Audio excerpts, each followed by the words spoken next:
I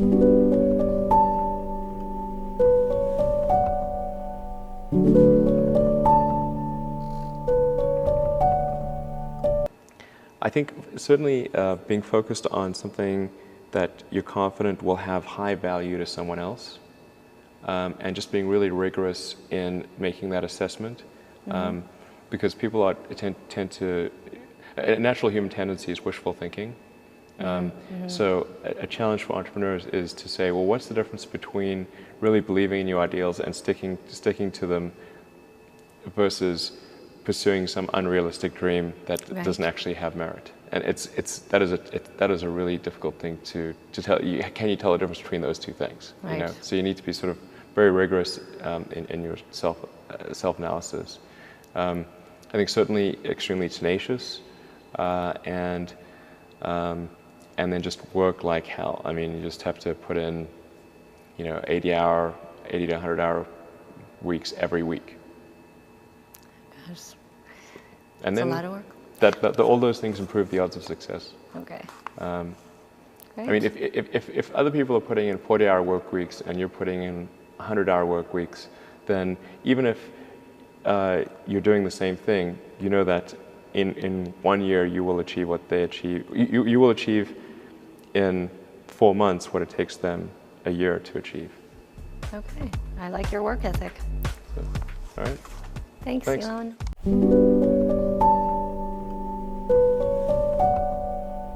You basically get what you spend your time doing, right? I mean, I want the company to build 3 products this year. I mean, we're going to work on a few others because people are interested in them, but those are the 3 things that I'm spending my product time on, right? You get what you put into it. If you spend a third of your time trying to make the people around you better through getting better people, mentoring, getting them to be better, getting the best people in your organization who into more impactful roles, then I think over time that just accrues and you get a better organization.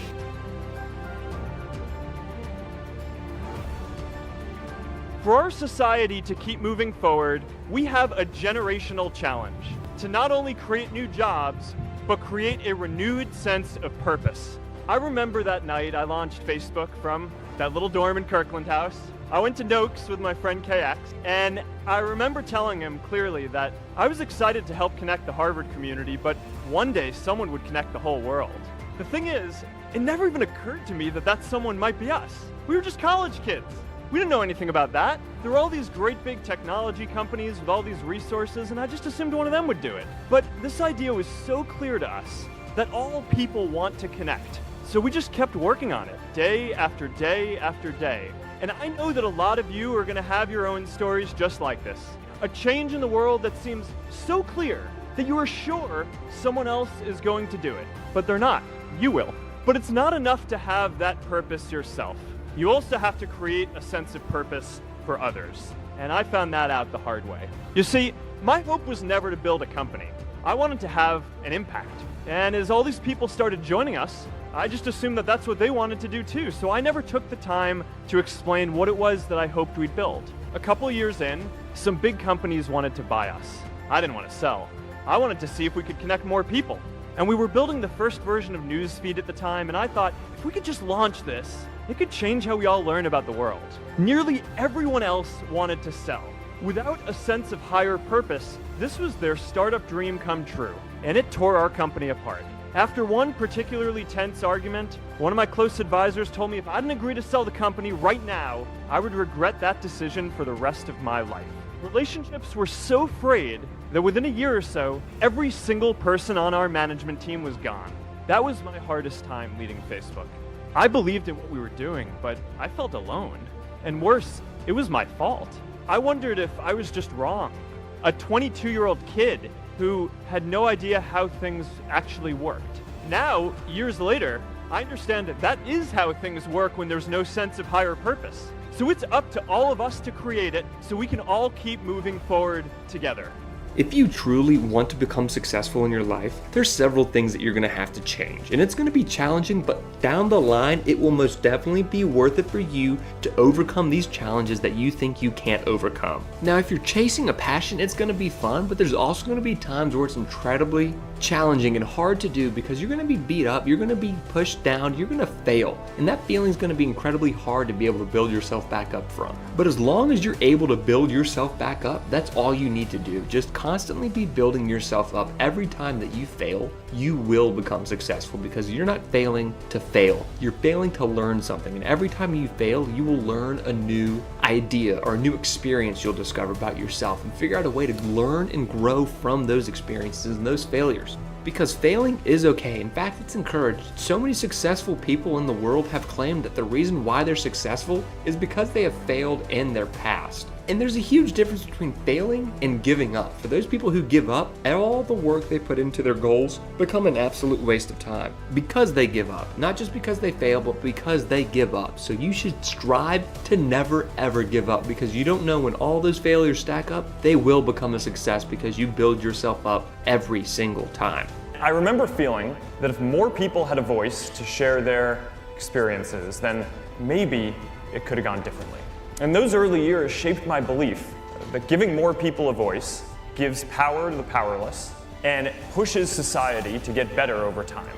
Now, back then I was just building an early version of Facebook for my community, but I got a chance to see my values and beliefs play out at a smaller scale. And when students got to express who they were and what mattered to them, they started more student groups, they organized more businesses, and they even challenged some established ways of doing things around campus. And it taught me the lesson that while a lot of the world often focuses on the big events and institutions, the bigger story is that most progress in our lives actually comes from individuals having more of a voice. So since then, I've focused on building services that do two things: give people a voice and bring people together. More people being able to share their experiences and perspectives has always been necessary to build a more inclusive society. And it is our commitment to each other that we hold each other's right to express ourselves and be heard above our own desire to always get our way in every debate. That's how we make progress together. Progress and social cohesion come from billions of stories like this happening all around the world. People having the power to express themselves at scale is a new kind of force in the world. It is a fifth estate alongside the other power structures in our society. People no longer have to rely on traditional gatekeepers in politics or media to make their voices heard. And I understand the concerns that people have about how tech platforms have centralized power. But I actually believe that the much bigger story is how much these platforms have decentralized power by putting it directly into people's hands. It's part of this amazing expansion of voice that we've experienced through law and culture and now technology as well. So giving people a voice and broader inclusion go hand in hand. But there's also an important counter-trend, which is that in times of social tension, our impulse is often to pull back on free expression.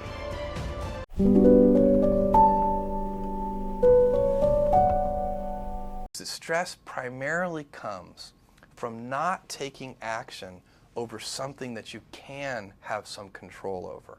So if I find that some particular thing is causing me to have stress, that's a warning flag for me. What it means is there's something that I haven't completely identified, perhaps in my conscious mind, that is bothering me, and I haven't yet taken any action on it. I find as soon as I identify it and make the first phone call or send off the first email message or whatever it is that we're going to do to start to address that situation, even if it's not solved, the mere fact that we're addressing it dramatically reduces any stress that might come from it. So stress comes from ignoring things that you shouldn't be ignoring, I think in large part. So stress doesn't come, people get stress wrong all the time, in my opinion.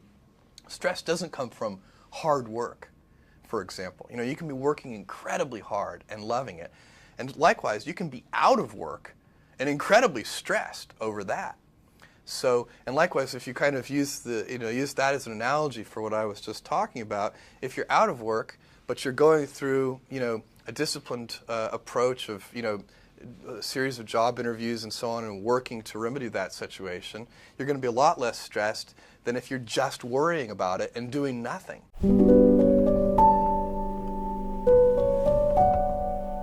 Thanks.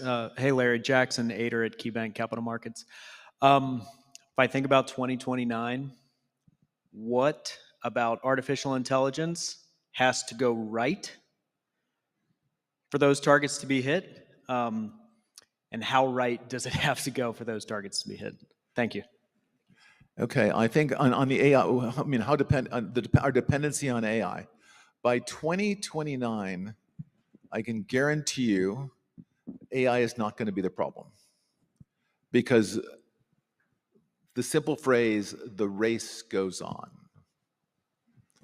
And, I mean, this is like Formula One. What do I mean by that? It's really not one winner. I mean, you got 3 people on the podium, but it's really kind of one winner. Someone's going to be better than this than anybody else. And multiple people are trying. And there is a race. If you listen to Jensen Huang, and I'm sure you do, I know you do because I've seen his stock price. And I know, I went to dinner with Elon in Nobu Palo Alto. I went to dinner with Elon Musk, Jensen Huang, and I went to dinner. And I would describe the dinner as Oracle and me and Elon begging Jensen for GPUs. Please take our money. Please take our money. By the way, I got dinner. Please take our money. Take more of it. You're not taking enough that we need you to take more of our money, please. It went okay. It worked. I mean,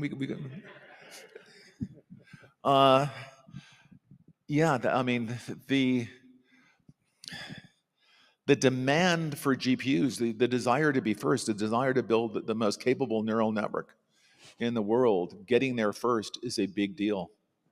Whether it's getting there first in self-driving or getting there first in reading cancer biopsy slides, getting there first in synthesizing video and making movies, but this impacts so many.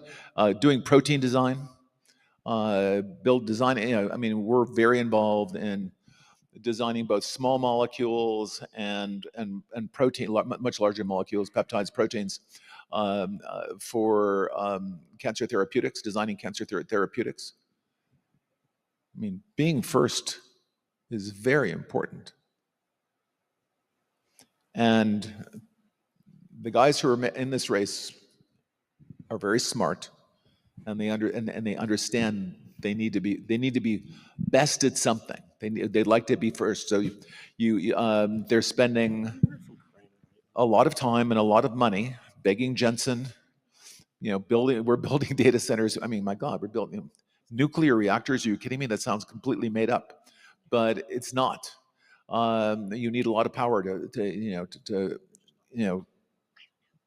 power acres of these it's acres of these GPU clusters.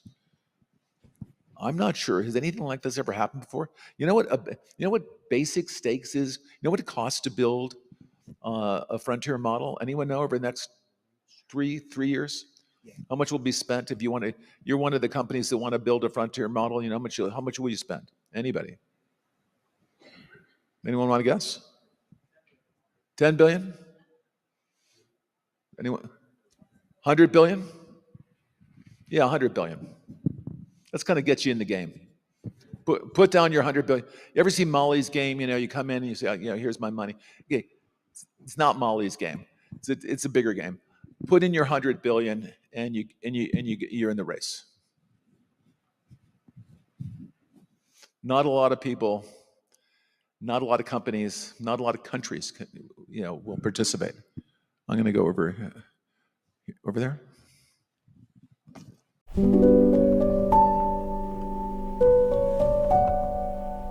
To my team, you should be thinking that the worst is coming, and you should be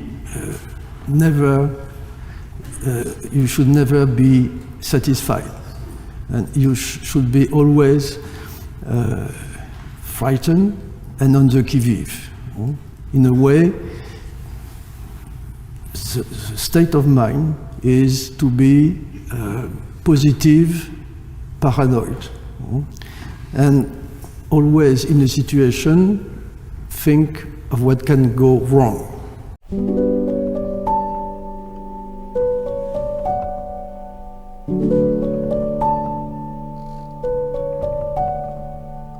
Don't forget to like, subscribe, and hit the notification bell.